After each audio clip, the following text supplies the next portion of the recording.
This video is to give you some tips on working on InDesign specifically for this WVU branding project that we're doing.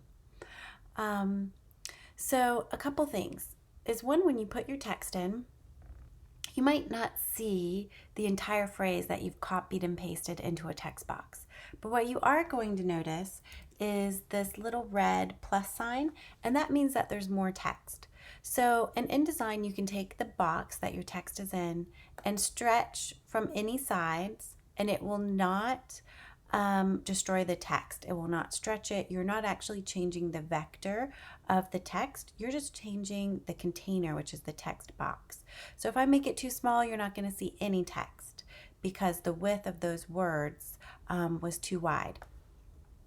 All right, so for the text box, you're using your black arrow, so your selection tool, and you have the entire box selected, and this is where in your character styles you can define whether it's your headline style that we made, or if it's your title, your subheadline, your body, your caption. So you probably made more than I did. So I'll look at this and I'll say, oops, I'm missing those last words. This is pretty big. There are some buttons up here where it can say like fit frame to content, and it will resize your box to actually fit your content. So that's this little button right here. All right, so we worked on sizing pictures. So let's say you have your picture selected. You already sized it to 8.5 by 11, which is a typical piece of paper, and also the size of your assignment. So you can drag that picture from your desktop to InDesign, drop it, and what you'll see is it gives you this little thumbnail, and wherever I now click my mouse is where it's going to place it. So when I drag this over, one thing that you'll find is, oh no, it's on top of all of my stuff. I don't know how to move it to the right place. So in all your Adobe programs, you have a lot of layers, and there is a palette for this, a window layers. If you click on it, it will bring up another window, and you can close it down so you can see each item on my artboard or on my paper has its own layer, and where this blue square is, that's indicating which one is selected. So here's the WVU background JPEG. If I just go here, it hasn't changed my selection. I'm just on that layer.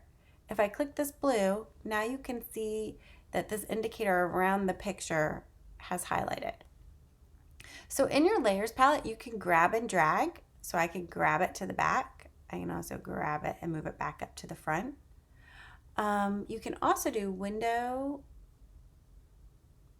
let's see, object, arrange, send to back. Okay. So now that's to the back. I can zoom in, zoom out. So zooming in and zooming out. Command plus on your Mac zooms in. Command minus zooms out. I can hand move my picture to where I want it.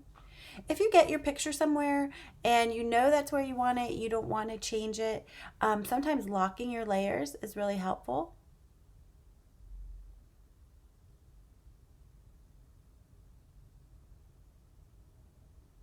That locked everything, right? So I can also just click.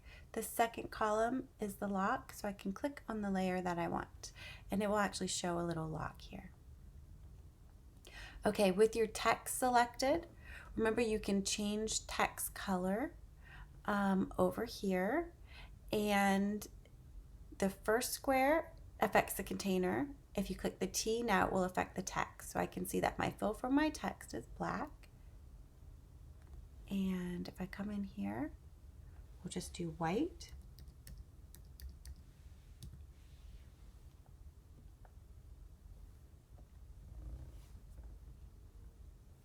Gonna also go into my window color swatches, and we made our WVU swatches.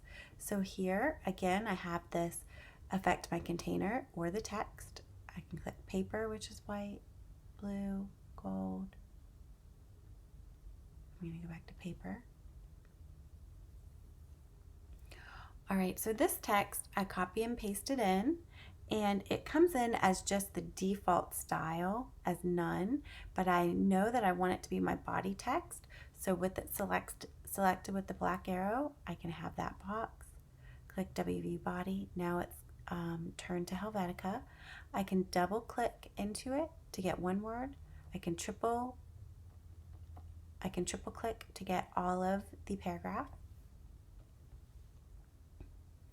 Remember, you can adjust the size by just moving the container box width and height. So you're going to be looking for creative ways of how to fit your text into your design. Remember that we have these, on mine it's kind of this bright pink line that's showing my internal margin, and you're always looking for ways to align. So for me, I'm going to have my text align just with the top of those margins so that I have even left and even right. Now, you might have a long headline and you might realize, you know what, I only want Forged by the Fearless to be my WVU headline, and I'm going to make Innovation Will Be my title. So in this case, I double click in, I'm selecting Innovation Will Be, Command X cuts it, I go back to my selection tool, take my type tool, click and drag, so I made my box, and now I Command V to paste. Work? Let's see. So it probably did work, but it's too big. So when I drag open, I see that, oh, it is in there. So now I can select it, and I'm going to go ahead and make it my subheadline. Now I can click this fit frame to content, so I make it a small text box. Now I can align, still paying attention to my margins.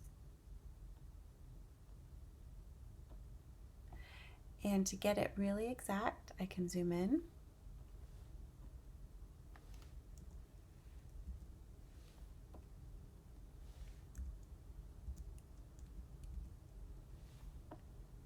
I'm going to try to get the same leading that I have here as in there.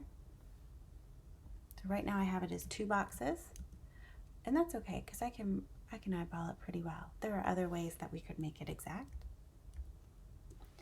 Now for this one, I see there's a lot of space at the bottom, so I can go ahead and click my fit to text again. All right, so that brings in kind of a tight unit for my headline.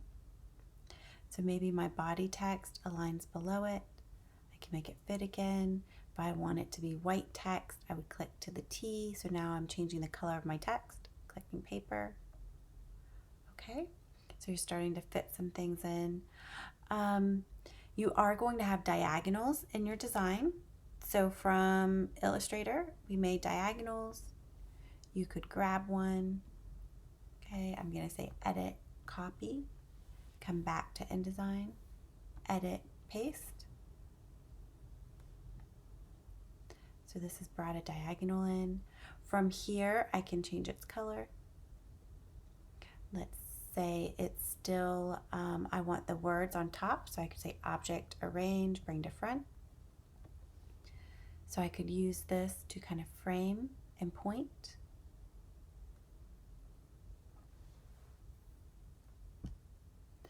You needed to bring in your WVU logo. So as you're doing that, from your brand center, you can download the logos. So I'm going to do a 1-color lockup on dark background. So I click on this. It's put it onto my desktop.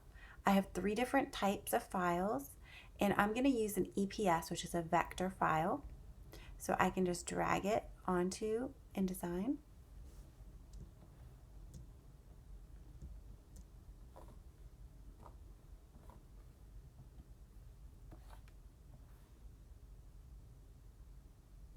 It will give me, similar to the photo, a kind of thumbnail. I'll click. Now I have the logo. Now, it's different with a photo or a vector. If I go like this, I am hiding part of it, right? It is not resizing itself like the text is. So one thing you can do is you can say fit frame to content. So now at least I have my frame to the content. Now if I want to scale, I do it a little bit differently in InDesign. Then I'm going to hold down Command and Shift, and I only pull from the corner. So anytime we're scaling in any Adobe programs are only from the corner. Now I can pull from the corner, and resize, but I'm holding down Shift and Command. I haven't let go of those on my keyboard.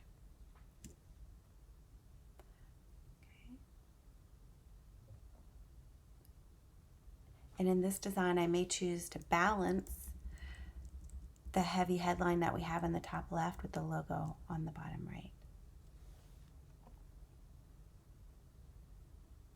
All right, so those are some of your